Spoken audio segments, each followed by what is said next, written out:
Dawgface is on time in the day. He calling out everything and everybody. And today he got a question for the mega church pastors and the people with major platforms in the black community. Preachers and the reverends. We're not hearing from the pastors who have mega churches. We're not hearing from the people who are supposed to be at the forefront of these conversations like it was during the civil rights era, right? We're not hearing shit from the TD Jakes. Nah, hold on.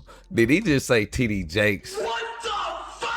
We all know he's the freaky guy, but I know a lot of y'all probably wonder what the world Dawgface is talking about right here. Well, he's not just questioning one person. It's more of a collective thing. When wrong is being done to the black community, he is wondering where are the people at with the power, the money, the influence, and the big platforms. Matters of how the criminal justice system is still lopsided and how somebody still has their finger on the scales of justice, tilting it in against black people. Do you know who we're not hearing from?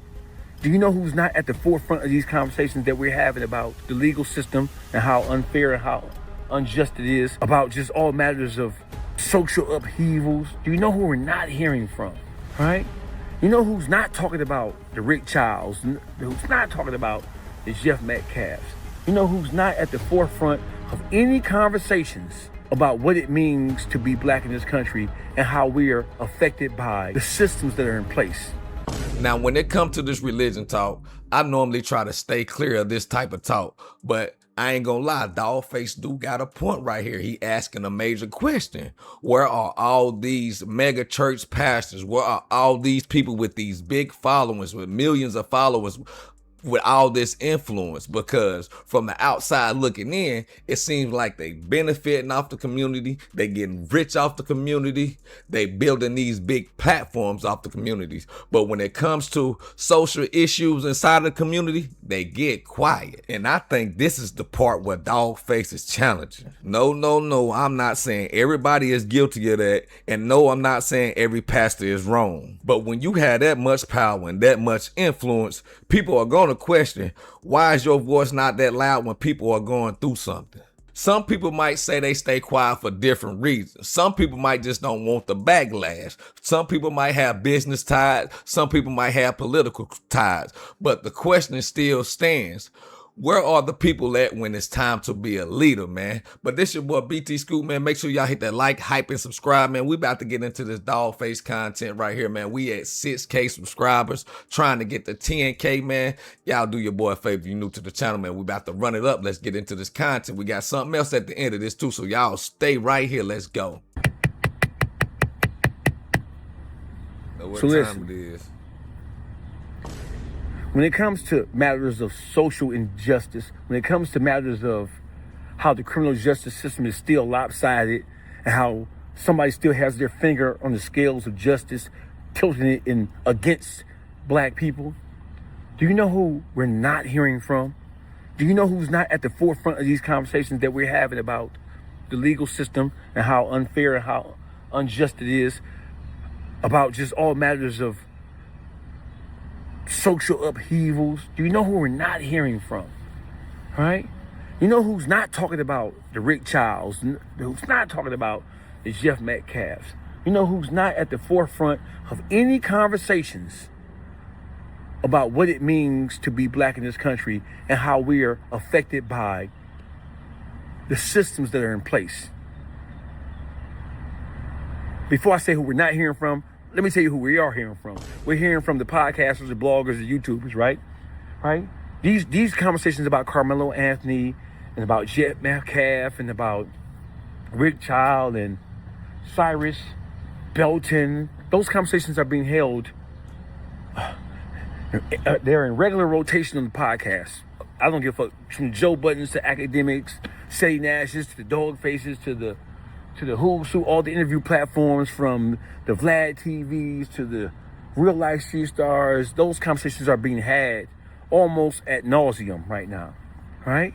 You have entertainers chiming in. We have Shannon Sharp talking about it. We have Cam Newton talking about it. We have comedians talking about it, right? We have people who are from sport and play and entertainment talking about social issues that affect us as a people, right? Do you know who we're not hearing from? We're not hearing from the pastors, bishops, preachers, and the reverends.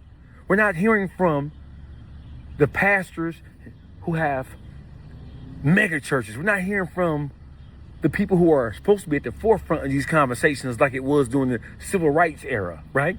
We're not hearing shit from the TD Jakes.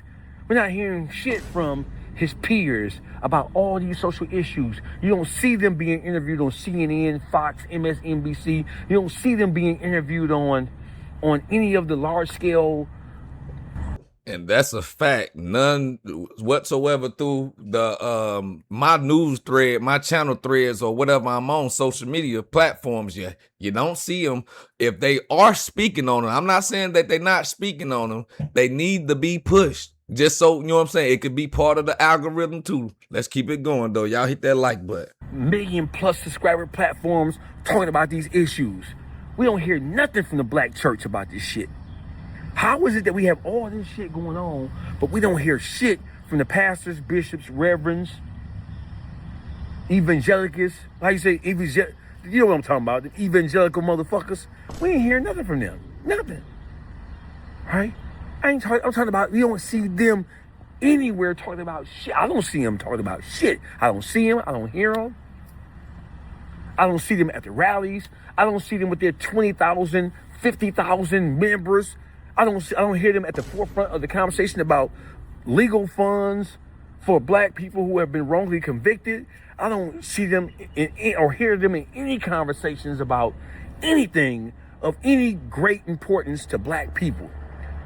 And the church is supposed to be where those who profess to be the shepherds of God are supposed to be coming from. I don't hear shit from these mega church pastors. I don't hear shit from these niggas. Nothing. It just really hit me upside the head. I don't hear shit from the church. Where the fuck is the black church at? Where are the large, the mega church pastors, bishops, reverends, preachers? Where are they coming together to hold rallies? Why aren't there? Where is this shit at? I'm confused.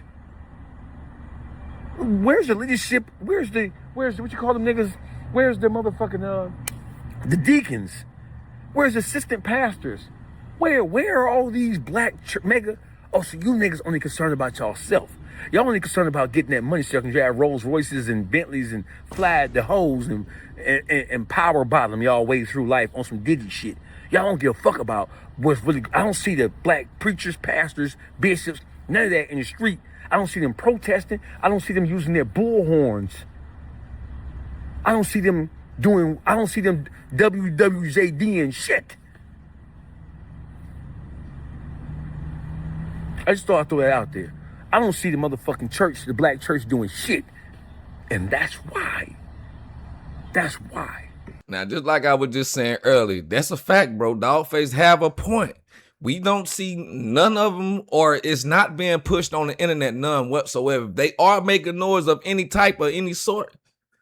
Push it. But the ones that is not in the question, the people that with the mega churches and things like that, bro, they probably are scared to death to get out here and speak because of they might be having legal activities, allegedly. I don't know for sure, but y'all know how they speak on these rich pastors with these mega churches and things like that, man. But speaking of that, we about to jump right over here to an old segment where Dawgface, he has spoke on this. This been over a year ago right here. So we gonna tap into this right here a little bit. Then we gonna get up out of here, man. Y'all hit that like, hype, and subscribe. We need all the support we can get. Y'all see what's going on in this world, man. Let's go though. Pastor, man. It's Detroit pastor, man. Mm-hmm. Marvin Winans. Yeah. Marvin, I think somebody pulled up to the pulpit. What'd he say? If you got 1,000, put another 1,000. The sister. So the call to action was, anybody who can give 1,000 plus one. That's what he said. Yeah. 1,000 plus one. Come get your offering now. He never said 1,000 plus 1,000. Right. He said that we can argue about asking, in this economy, asking your parishioners for $1,000 so you can go fuck a hoe anyway. Because Marvin Winans is one of the biggest hoes in the city of Detroit. He just got caught. He just got his ass whooped and got beat up in the hood on the west side of Detroit And we find out he out there fucking on everything. They're smoking crack and shooting dope, you hear me? He participated in all the shit that he preached against. So now, this is something new. I didn't know that about the Wines pastor, bro. That's crazy work, man. If he had to do that for real, man. Let's keep it going, though. But this is what they doing instead of stepping up to the plate, huh? the sister approached the pulpit to give her offering. She had $1,000. She gave him $1,235. Now, mind you, she got her child with her. She got a little boy on her side who obviously understands that his mother looks up to this man like he's somebody special. Right. He basically rebuked and scolded her in front of the entire congregation and in front of the world because the Perfecting Church is on the east side of Detroit. Right. They film and then they broadcast live their service and then they film it and then broadcast it again and again and again. The whole world watched him, how he treated that woman. That shit, listen, let me tell you something, bro. You might not like this shit, right? One of the biggest problems in the black community right now is the black church.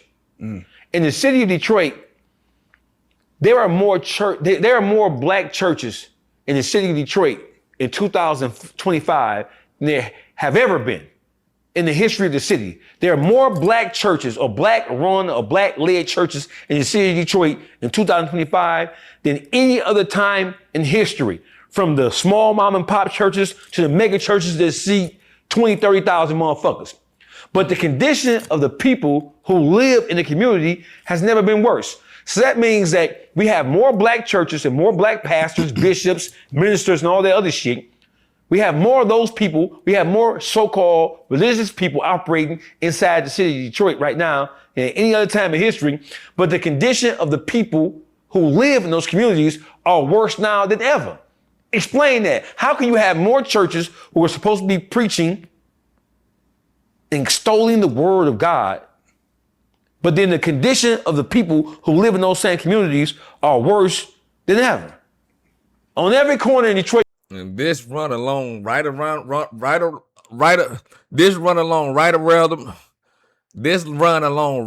the same lines, you know what I'm saying, of them not stepping up in this situation with this Carmelo Anthony situation. I know everybody was like, well, he did wrong. Yeah, he did wrong, but justice should be served equally on both sides. So me saying that to say this, bro, we done seen what's been going on, bro. But I ain't gonna talk too much though. Let's keep it going. You got a liquor store and you got a church on every corner. Most of the motherfuckers come out of church going right to the liquor store and getting drunk and getting fucked up as soon as they leave. The message is not congruent with the times that we're living in right now. The message, Christianity as a whole, is a slave-making religion, bro. And for those who prescribe to it, I know I'm gonna get a lot of pushback on this shit, but I don't give a fuck.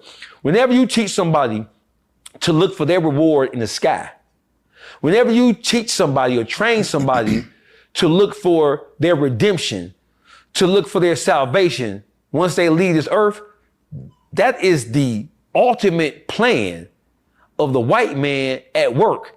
Because if that shit was true, that equals brainwash. I don't know, man. That's why I say I don't really touch on religion like that. But this Dawgface speaking, y'all. Why in the fuck? Listen, if the ultimate reward was to die and go to heaven, and then their white people are pushing that shit on us and have conditioned and trained us to accept and acknowledge that. While we're looking for our reward in the sky, they buying up and grabbing up and trying to control everything down here on earth. Why? If you can't take it with you, if it don't mean shit, if the ultimate goal, if the ultimate reward is to ascend to your heavenly Father and try to get in the pearly gates, why are these motherfuckers who preach that shit more than anybody on this planet, why they ain't giving a fuck about that shit and trying to buy and control everything down here? So while niggas is looking for a pie in the sky, you got these crackers who's trying to control and govern everything, snatching up everything, trying to control everything, trying to push you out the motherfucking equation. That's crazy. That's crazy, bro. It's crazy, bro, because when you start thinking about like just religion, you know what I mean? Just in general, like you do start seeing a lot. Now I do. Religion is fentanyl right now, bro. Yeah, it is. It's dope. It's hope. It's selling hope, right? Yeah. But what do you say to the people that need hope, like that need something? Well, Like, what do you say for those people? All human beings need hope. But what it is that Or community, because you can say the church provides community also, right? I don't see it. You see it? Look at the condition. Okay, listen. I just said right now we in Texas. I'm almost 100% sure that most of the politicians who are black in this city have support from major black churches. For sure. Probably for sure, yeah. And I'm also willing to bet that most of the black population in the city, they look at the black elected politicians who they supported like they're not really representing them, representing how they feel and what they believe should happen. I'm willing to bet you that there's a disconnection. The disconnect between politicians who we elect and then send to the state legislature or send to the federal legislature, that shit is worse than anything else. Them niggas is the modern day gangsters. Yeah. So my thing is that the disconnect between, listen, black people are fucked up when it comes to politics. We fucked up when it comes to religion, and we fucked up when it comes to the dynamic between black men and black women. The whole black family structure is all fucked up. We don't stick together. Politicians don't give a fuck about, they use us for our vote. And they use us like pieces on a chessboard. Yeah. They know that we don't stick together and we don't have any common thread or common unity amongst ourselves, and they can pull us any which way they want to because they know we're so fractured and so disenfranchised from ourselves that we're just a tool to be used. When you look at the Mexicans who... All right, man, we're going to stop that right there, man. But my guy Dawgface, he got into a whole nother topic, but back to the topic at hand, bro. About these influencers, these big mega church pastors and things like that, bro. Dawgface is calling it out, man. He's basically saying, bro, they are controlled by the government. You know, they probably can't really speak out the way I don't know if they feel like they want to, or if they are speaking out, they got to push it out there to the masses, man. Let everybody hear it, but they probably don't want to be heard because they probably have somebody come down and chop that. You know what I'm saying? Probably run some files and end up in federal prison some doggone where, knowing these people these days. But they say that inside the church is crooked, man. But Dawgface was going off, bro. He calling it out, man. Stating the obvious, bro, but ain't nobody want to speak on it. You get what I'm saying? But y'all get in that comment section though, man. Let me know what y'all think about Dawgface calling out these influencers, these big platforms, these pastors of these mega churches and things like that, man, who's not stepping up the bat when it's time to stick up for the community when we're going through rough situations. Is that they spot to speak though is what people go ask. Is it? You know, they feel like the people who are speaking on it should do more speaking, but we need help. That's what Dawgface is saying. So if y'all got these major platforms, y'all F with Dawgface, man. Say something about this stuff, bro. It's getting nasty out here. It could be your child in these situations. But y'all hit that like, hype, and subscribe, man. We at 6K subs trying to get to 10K, man. Y'all do your boy a favor. If you new, hit that sub button, man. I'm out. BT Scoop.